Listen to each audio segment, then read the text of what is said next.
ঢাকার আশুলিয়ায় ছাগলে ঘাস খাওয়াকে কেন্দ্র করে রূপবান বেগম নামের এক নারীকে কুপিয়ে হত্যা করেছে প্রতিপক্ষ।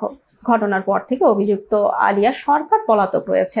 শনিবার বেলা 11টার দিকে আশুলিয়া থানার ওসি মোহাম্মদ তরিকুল ইসলাম এ বিষয়ে নিশ্চিত করেন।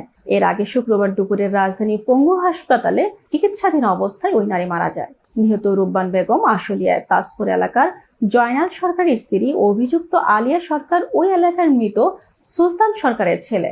স্থানীয়রা জানান, বৃহস্পতিবার সকালে রূপবান বেগমের একটি ছাগল আলিয়া সরকারের উঠানে ঘাস খেতে যায়। এ সময় আলিয়া সরকার ছাগলটিকে কুপিয়ে হত্যা করে। পরে ছাগলের বিষয়ে জানতে আলিয়া সরকারকে জিজ্ঞাসা করতে যায় রূপবান। এ সময় তাদের মধ্যে কথা কাটাকাটি হয়। কথা কাটাকাটির এক পর্যায়ে আলিয়া সরকারের হাতে থাকা ধারালো দা দিয়ে রূপবানের পায়ে কুপ দিয়ে পালিয়ে যায়।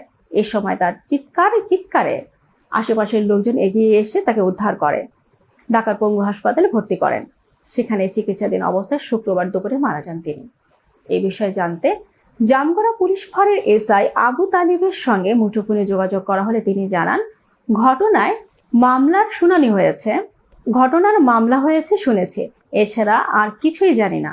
এরপর আশুলিয়া থানার ওসি মোহাম্মদ তরিকুল ইসলামের সঙ্গে কথা হলে তিনি জানান, ঘটনার গুরুত্ব বিবেচনায় ঘটনার দিনই মামলা নেওয়া হয়েছে। পরে গতকাল চিকিৎসাধীন অবস্থায় ওই নারী মারা যান। ময়নাতদন্তের জন্য লাশ ঢামেকের মর্গে পাঠানো হয়েছে। ঘটনার পর থেকে আসামি পলাতক রয়েছে, তবে আসামি গ্রেপ্তারে সর্বাত্মক চেষ্টা চলছে বলেও জানান তিনি।